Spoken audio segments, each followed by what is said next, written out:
لکھا ہوا ہے الذی خلقک فسواک فعدلک، کیا اس نے تجھے پیدا نہیں کیا،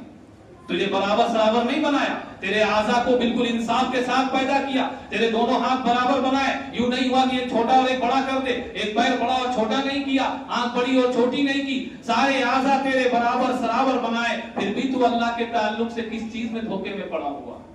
فی ای صورت ما شاء رکبک، پھر اس نے تجھے جس صورت میں چاہا ڈھال دیا،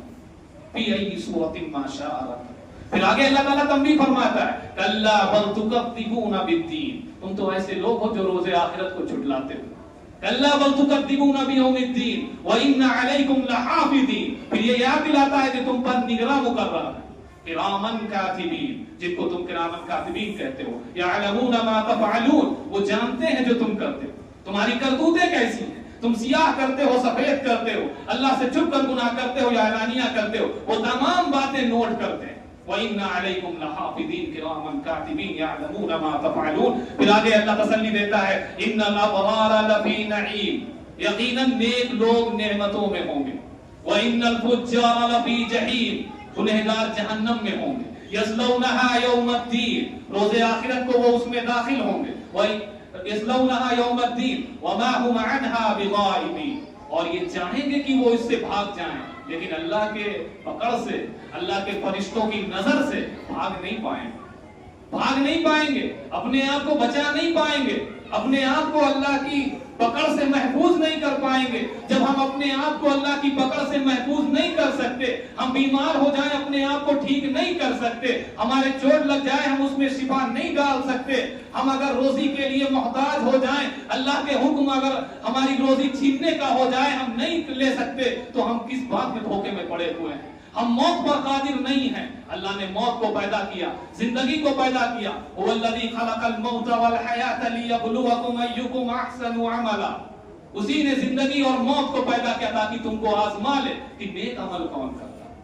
نیک عمل کون کرتا ہے۔ کیا ہم یوں ہی غفلت میں رمضان گزار دیں گے، یوں ہی غفلت میں ہم زندگیاں گزار دیں گے؟ کیا ہمارے سامنے فلسطین کی وہ عوام نہیں گزری؟ کیا ہمارے سامنے ایسے دور نہیں آئے جہاں سے جو لوگ زندگی کے لیے پریشان حال ہو، جو لوگ کھانے کے لیے محتاج ہو، جہاں کھانے کے نام پر ان کے اوپر موتیں برسائی جاتی ہوں، جہاں پر پیاس کے نام پر ان کے اوپر آگ کے گولے برسائے جاتے ہوں، ہم اپنے افطار اور سحر میں تمام طرح کے قسم کے کھانے کھاتے ہو، ایک وہ اللہ کے مظلوم بندے جو خون سے روزہ افطار کرتے ہیں، جنہیں سحری کی انہیں معلوم نہیں کہ افطار تک وہ زندہ ہے یا نہیں، پھر بھی اللہ کے حکم کے سامنے سجدہ ریز ہیں، جنازوں کے ساتھ وہ فرض نمازیں ادا کر رہے ہیں۔ کیا یہ ایسے لوگ ہمارے سامنے نہیں گزرے؟ کیا ان ننھے ننھے بچوں کے چہرے ہمارے سامنے نہیں آتے جو اپنی ماؤں کے ہاتھوں میں اپنی دم توڑ رہے ہیں؟ کیا ایسے بوڑھے بزرگ نہیں آتے جو اللہ کے سامنے ہاتھ پھیلا کر کے اپنی محتاجگی کا شکوہ کر رہے ہیں؟ کیا ایسے لوگ ہمارے سامنے نہیں ہیں؟ کیا ایسے ویڈیو اور ایسی کلپ ہمارے سامنے نہیں گزرتی جہاں آہو بکانا مچی ہو، جہاں اللہ کے سامنے فریاد رسی نہ کی جا رہی ہو، جہاں بچے کھانے کے لیے لائن نہ لگا رہے ہو، جہاں بچے پانی کے لیے لائن نہ لگا رہے ہو؟ آج ہمیں پانی میسر ہے، آج ہمیں کھانا میسر ہے، طرح طرح کا میسر ہے، ہم چاہتے ہیں اس میں کمیاں بھی نکال دیتے ہیں، ہم چاہتے ہیں تو اس کو ٹکرا بھی دیتے ہیں۔ ایک وہ قوم ہے جو کھانے کے لیے پریشان حال ہے، پھر بھی اللہ کے وہ معزز بندے اللہ کے حکم کے آگے فرما بردار بنے، اللہ کے آگے جھکے ہوئے ہیں،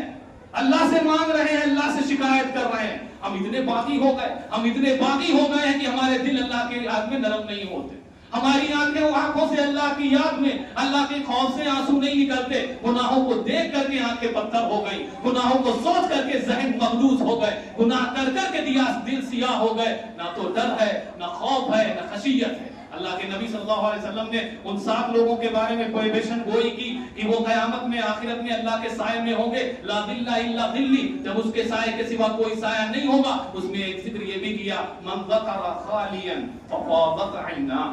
جو تنہائی میں اللہ کو یاد کرے اور اس کی آنکھوں سے آنسو جاری ہو۔ یہ ایک قطرے، یہ 2 قطرے، یہ بڑی اہمیت رکھتے ہیں، یہ بڑی اہمیت رکھتے ہیں۔ ہمارے دل میں یہ تکبر یہ آ سکتا کہ ہم عالم ہیں، مولانا ہیں، لوگ سلام کر رہے ہیں، ہمیں تخت کرسی پر بٹھا دیا، کچھ باتیں بتائیے، بڑی اچھی باتیں کی، لوگ سن رہے تھے، تکبر آ سکتا ہے، ہم متکبر ہو کر جائیں گے۔ لیکن ایک وہ بندہ جس کو ہم بے نمازی بھی کہتے تھے، جس کو ہم گنہگار بھی کہتے تھے، جس کو ہم اور روزہ چھوڑنے والا بھی کہتے تھے، جس کو چور ڈاکو بے ایمان بھی کہتے تھے، وہ اللہ کی کے خوف سے 2 آنسو بہا کر کے گیا، اب اس کا مقام کہاں ہے؟